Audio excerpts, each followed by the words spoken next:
Welcome back to Afternoon Live. It is a great time of year to enjoy fall birding. So joining us today with a list of what you should keep an eye out for, we welcome back the author of Look at That Bird, Karen DeWitz. It's so good to see you. It's good to be back. What an adorable book. I love that so much. Thank you so much. Let's talk about the opportunity this time of year. It's still a great time to get outside and enjoy all the wildlife in our area.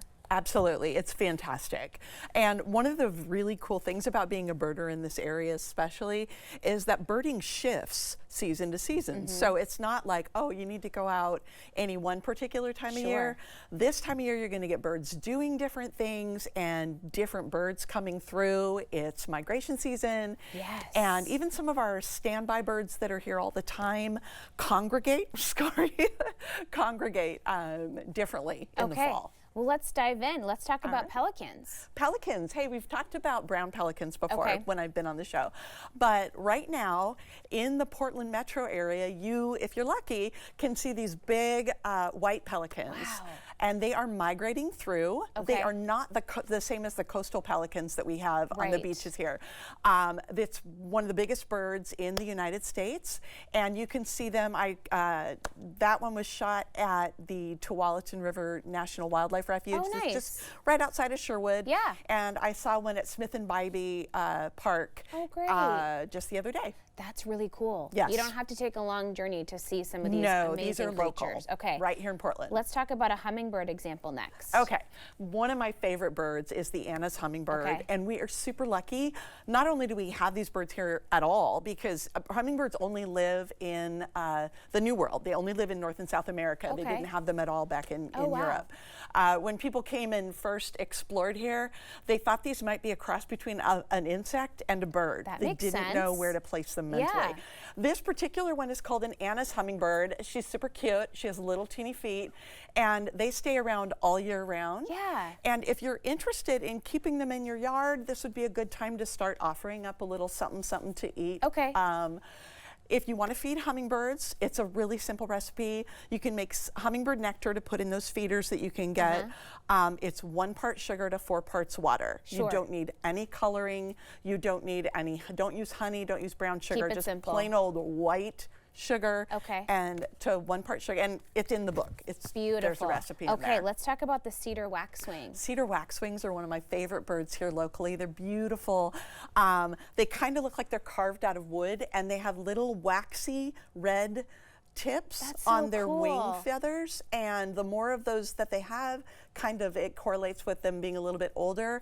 This time of year in the fall, what's great about the cedar waxwings is they get together and they'll fly in flocks to fruit trees. They're one of the only birds that feeds largely on fruit in our area, and so you won't just see 1 or 2 as you would any other time of year. Here in the fall, you're going to have these big flocks of these gorgeous birds that look like they're, like I said, that they're carved out of wood and they have little wax on their wings. Gosh, those are beautiful. Okay, tell me about the northern flicker. Northern flicker is one of our yes, I know. It's one of our cool woodpeckers that we have here locally, and it looks so different from the other woodpeckers that it's kind of a fun one for people to be able to recognize. It has kind of a polka dotted chest.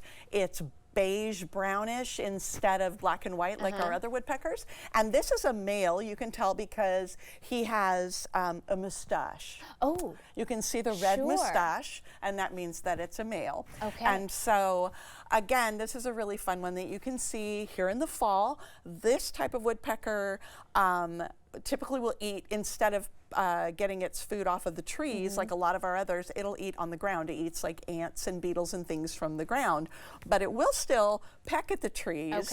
And it's one of those that tries to get the loudest things it can. Sometimes they'll peck on your house. Oh yeah, I've got a couple of those. It reverberates in the entire house. And it can peck up to like 20 times per second. Yep. So it's a super loud situation. Okay, let's move on to the American kestrel. Is that how you say it? A kestrel, absolutely. This is our smallest raptor, our smallest little meat-eating predator bird. And what's really cool about these guys is kestrels can see into the ultraviolet part of the light spectrum. And the reason that becomes pertinent to them is that little mice and voles and shrews,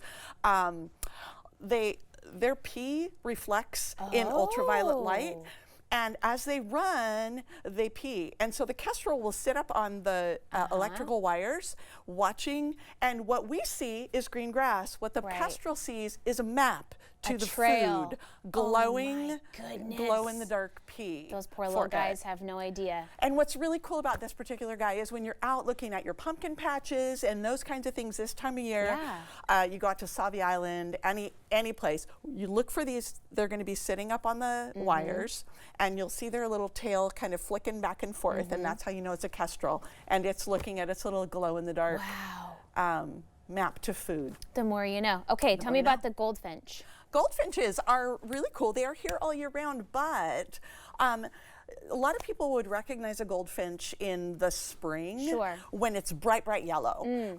It's one of the birds here locally that shifts its costume entirely this time of year. So the yellow goes off and on comes this kind of soft muted brown. This is a September one. So it's getting there. That's beautiful. It's still a little bit yellow, but if you see a bird that looks like that, they're you know, the little birds, but they're going to be beige, and they're still here, and they're seed eaters. Clip your mic back on so we can hear you. There you go. You got this. Okay, really quickly, let's make sure we get to the great blue heron. Yes. I'm so sorry. You got it there. Wait, I got this. Oh, perfect. Yikes. It's just a pinch. It's a pinch. There you go. This. Okay. Great blue heron is a wonderful year-round bird, but also is the best starter bird if you are interested, or your kids are interested in finding a bird to learn how to take pictures of birds, because these are the supermodel birds. They will just stand there and pose for you, and they're really easy to take pictures of. What's also cool about these guys is, as big as they are, they're about 4 feet tall. They only weigh as much as a gallon of milk. You could pick one up with one hand and lift it up. That is so cool. Really quick, I want to make sure we get your PSA with your prop here about, we got to make sure we're careful with our Halloween decor. Yes, it's this time of year where, you know, we're all into a little bit of spooky fun. These pretend spider webs that you see are really super dangerous for birds. So we need to be careful. If you want to have this stuff, great. Keep it inside and decorate the insides of your house with this. If you put it outside, birds are going to get caught in it. There are a lot of really terrible things that can happen to the birds, and also it wouldn't be a good choice for them to take to, you know, put in a nest or anything like that. It's just, it's not a natural material. Okay. Thank you for being here. Thank you so much for having me. So much. It was great to see you. Okay, Karen's book again is Look at That Bird, and we'll have more information on our website at katu.com. We'll be right back with more Afternoon Live right after this.